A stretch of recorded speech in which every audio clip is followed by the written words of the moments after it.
Hello students, मैं राघवेंद्र दुबे। आज हम विज्ञान का हमारा अध्याय 2 अम्ल, क्षारक और लवण पढ़ने वाले हैं। जो हमारा अध्याय पहला था रासायनिक समीकरण और अभिक्रियाएं, वो हम कंप्लीट कर चुके हैं। यदि आप में से किसी ने नहीं देखा तो आप मेरे यूट्यूब चैनल पर जाकर देख सकते हैं। ठीक है, तो आज हम लोग स्टार्ट करने वाले हैं स्टूडेंट्स हमारा सेकेंड अध्याय, ठीक है, जिसका की नाम है अम्ल, क्षार और लवण। ठीक है, जो कि हमारा पार्ट 2 दिया है हमारी कक्षा 10वीं के विज्ञान में, अम्ल, क्षार और लवण। तो टाइम वेस्ट न करते हुए हम लोग शुरू करेंगे आज का हमारा लेक्चर। हम लोग पहले भी पढ़ चुके हैं स्टूडेंट्स, अम्ल है ना, अम्ल आपको याद रखिए, साथ साथ आप नोट भी कर सकते हैं। अम्ल जिसको कि हम इंग्लिश में एसिड बोलते हैं। अम्ल क्या होते हैं, हमने लास्ट क्लास में भी ये पढ़ रखा है थोड़ा सा। तो अम्ल की अगर बात करेंगे हम, तो आपको यहाँ से दो चीजें याद रखना होता है बेटा। तो अम्ल किसे कहेंगे, ऐसे पदार्थ जो स्वाद में कैसे होते हैं, खट्टे होते हैं। कैसे होते हैं, ऐसे पदार्थ जो स्वाद में कैसे हो जाएंगे, खट्टे होते हैं। तथा ये क्या करेंगे, ध्यान रखिएगा, नीले लिटमस पेपर जो होता है उसे कैसा कर देंगे, ये नीले को लाल कर देते हैं, अम्ल कहलाते हैं। ठीक है, तो अम्ल की परिभाषा बहुत सरल है, आप इसको बहुत ज्यादा अच्छे से याद कर लीजिए, पहले से भी आपने इसको पढ़ के रखा है। तो अम्ल किसे कहेंगे, अम्ल ऐसे पदार्थ होते हैं जो स्वाद में खट्टे होते हैं। सबसे पहले तो आपको ऐसा याद रखना है, किसी भी चीज को जब हम खाते हैं, टेस्ट करते हैं, अगर हमें वो खट्टा लगता है तो उसमें अम्ल होता है। ठीक है ना, तो अम्ल की परिभाषा क्या हो जाएगी, ऐसे पदार्थ जो स्वाद में खट्टे होते हैं तथा जो क्या करेंगे, नीले लिटमस पेपर को कैसा कर देंगे, लाल कर देते हैं, उसे हम क्या बोलते हैं, अम्ल कहते हैं। वो एसिड कहलाता है, आपको अच्छे से याद रखना है। इसके उदाहरण क्या क्या हो सकते हैं, तो अम्ल के उदाहरण है HCl, हाइड्रोक्लोरिक अम्ल। सेकंड है H2SO4, क्या हो जाएगा, सल्फ्यूरिक अम्ल। और तीसरा हमारा नाइट्रिक अम्ल या फिर HNO3।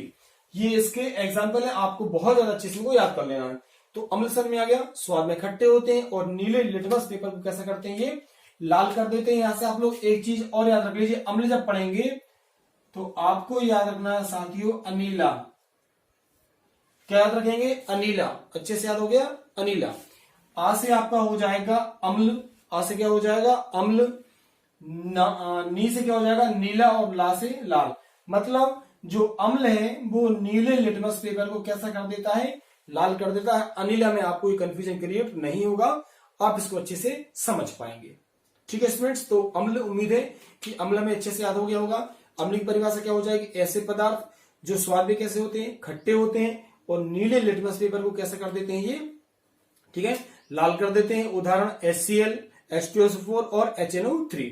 अब देखिए यहाँ पे मैंने डिनोट किया है, प्राकृतिक रूप से पाए जाने वाले जो कुछ अम्ल होते हैं उनके नाम मैंने नीचे लिखे हैं, आप इनको नोट करके इनको अच्छे से याद कर लीजिए। और किसमें कौन सा अम्ल पाया जाता है ये भी जानना में जरूरी है।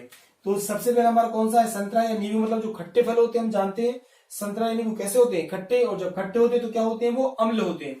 तो संतरा या नींबू में पाया जाता है सिट्रिक अम्ल, याद रखना, इनको बहुत अच्छे से याद कर लीजिए आप। तो संतरा या नींबू में कौन सा होगा, सिट्रिक अम्ल। सेब, एप्पल, इसमें होता है मैलिक अम्ल। सिरका में एसिटिक अम्ल होता है। टमाटर, आपको ध्यान रखना है, टमाटर में ऑक्जेलिक अम्ल होता है। जठर रस, जो पेट होता है अपना, तो वहां से जठर रस एक ग्रंथि होती है, उसमें से निकलता है अम्ल। तो इसमें से निकलता है कौन सा, HCl, हाइड्रोक्लोरिक अम्ल निकलता है। इमली खट्टी होती है, हम लोगों ने खाई है, कौन सा अम्ल हो जाएगा, टार्ट्रिक अम्ल।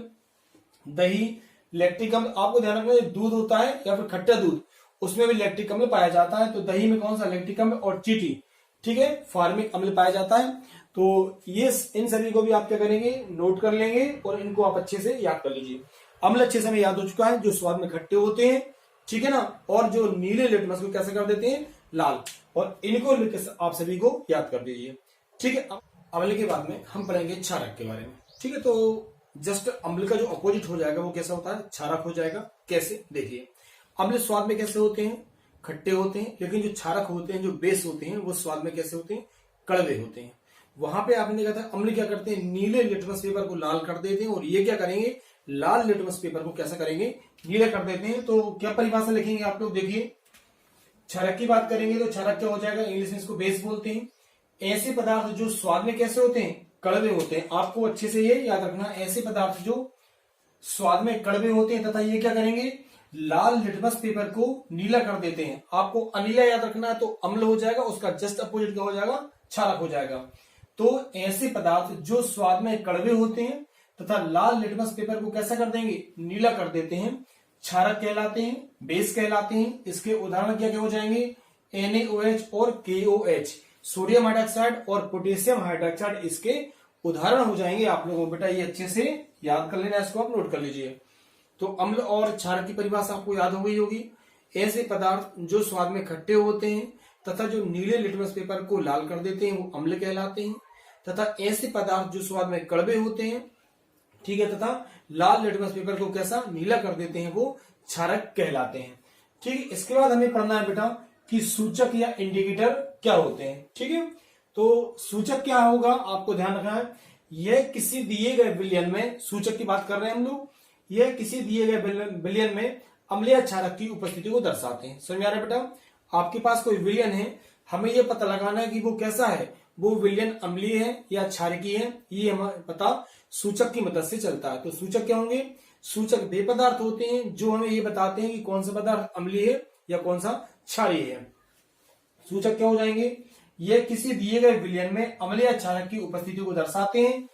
इनका रंग, मतलब सूचक की बात कर रहे हैं, इनका जो रंग है बेटा या गंध है वह अम्लीय या क्षारीय माध्यम में परिवर्तित हो जाती है, ये हमें ध्यान रखना है। तो सिंपल सी भाषा में अगर हम कहें सूचक क्या होगा? सूचक वे पदार्थ होते हैं जो हमें किसी भी विलयन के अम्लीय क्षारीय होने का बताते हैं कि ये कोई विलयन अम्लीय है या क्षारीय है। तो सूचक क्लियर हो गया। सूचक के बाद में आप लोग देखेंगे बेटा सूचक जो है वो 3 प्रकार के होते हैं। पहले आपने के नाम अच्छे से याद कर लेंगे। सूचक कितने प्रकार के हैं बेटा? 3 प्रकार के होते हैं। कौन कौन सा? पहला है प्राकृतिक सूचक, दूसरा है कृत्रिम या संश्लेषित जो कि प्रयोगशाला में बनाया जाता है, और तीसरा बेटा हमारा कौन सा? गंधीय सूचक। तो सूचक क्या होगा? सूचक वे पदार्थ होते हैं जो किसी विलयन में अम्लीय क्षारिका की पहचान को बताते हैं। सूचक कितने प्रकार के होते हैं? सूचक होते हैं 3 प्रकार के। पहला होता है प्राकृतिक सूचक, दूसरा होता है कृत्रिम सूचक, और तीसरा होता है बेटा गंधीय सूचक। प्राकृतिक जो हमें प्रकृति से मिलते हैं। तो हम बात करेंगे बेटा पहले की प्राकृतिक सूचक किसे कहेंगे या प्राकृतिक सूचक क्या होता है। तो याद रखिएगा आप लोग, इसको नोट कर लेना आप अच्छे से कि वे सूचक जो पौधों से प्राप्त होते हैं, ठीक है, प्राकृतिक रूप से प्राप्त होते हैं, वे सूचक जो हमें पौधों से प्राप्त होते हैं प्राकृतिक सूचक कहलाते हैं। इसको आप अच्छे से याद कर लीजिए नोट करके। प्राकृतिक सूचक किसे कहेंगे बेटा? वे सूचक जो हमें पौधों से प्राप्त होते हैं प्राकृतिक सूचक कहलाते हैं। इसके उदाहरण क्या हो जाएंगे? लिटमस पेपर और हल्दी। हमारे घरों में जो हल्दी होती है हम सबने देखा है, तो हल्दी क्या है? एक प्राकृतिक सूचक है। तो लिटमस जो पेपर है बेटा और हल्दी ये प्राकृतिक सूचक के उदाहरण है। लिटमस पेपर को अगर हम अम्ल वाले विलयन में डाल दें तो ये कैसा हो जाता है? लाल, और क्षारक में कैसा हो जाता है? नीला। इसी तरीके से हल्दी अगर अम्ल में डाल दी जाए तो कैसी? पीली प्राकृतिक रूप से रहती है वैसे भी, और अगर इसको क्षार की संपर्क में लाए तो कैसी हो जाती है? ये लाल। हमने देखा है कि अगर मान लीजिए हम कहीं जाते हैं शादी वगैरह में, स्पेशल आप देखा होगा, अगर हमारे शर्ट या कपड़ों में क्या होता है? हल्दी लग जाती है। हल्दी क्या है? प्राकृतिक सूचक है। और अगर हम क्या करते हैं? उसे साबुन से साफ करते हैं। साबुन क्या है? क्षार है। तो आपने देखा होगा कि हल्दी को जैसे मान लीजिए अगर किसी क्षार के संपर्क में आती है तो वो कैसी होती है? लाल हो जाती है। तो यहीं पे देखा कि हल्दी अगर क्षार के संपर्क में आती है तो कैसी हो जाती है?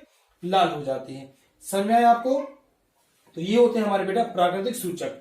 इसी तरीके से अगर हम बात करेंगे कृत्रिम या संश्लेषित, तो इसकी परिभाषा क्या होगी? देखें आप लोग बेटा, वे सूचक जो रसायन मतलब केमिकल के द्वारा बनाए जाते हैं कृत्रिम सूचक कहलाते हैं। ठीक है, आप इसको अच्छे से नोट कर सकते हैं। वे सूचक जो रसायन द्वारा बनाए जाते हैं कृत्रिम सूचक कहलाते हैं, जैसे कि फिनोल्फ्थालीन और मेथिल ऑरेंज। ठीक है, कौन कौन से बेटा? फिनोल्फ्थालीन और मेथिल ऑरेंज। ये भी आपको ध्यान रखना, अगर फिनोल्फ्थालीन को अम्ल के संपर्क में लाते हैं ये गुलाबी रहता है, अम्ल के संपर्क में इसका रंग परिवर्तन नहीं होता है, ये पीला हो जाता है। ये भी हम लोगों को याद रखना है। और तीसरा है बेटा हमारा कौन सा? गंधीय सूचक। ठीक है, गंधीय सूचक क्या हो जाएगा?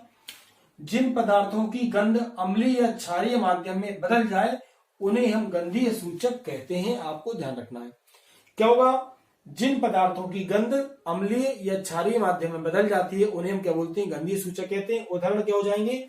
जैसे कि प्याज का रस होता है या जो लौंग का तेल होता है, ये गंधीय सूचक के उदाहरण होते हैं। तो आज की वीडियो में बेटा इतना ही। अम्ल किसे कहते हैं, क्षार किसे कहते हैं और सूचक किसे कहते हैं, आप चाहें तो अम्ल और क्षार को लेके टेबल बना सकते हैं। ठीक है कि अम्ल और क्षार में अंतर लिखिए, तो आप जो परिभाषा है उन्हीं से आप लोग अच्छे से अंतर लिख सकते हैं। तो उम्मीद है बेटा आप लोग अच्छा वीडियो समझ में आया होगा, पूरा क्लियर हो रहा होगा। अगर आप लोगों को वीडियो अच्छा लगा हो तो वीडियो को लाइक कीजिए, कमेंट कीजिए और ज्यादा से ज्यादा शेयर कीजिए। ठीक है बेटा, बहुत बहुत धन्यवाद।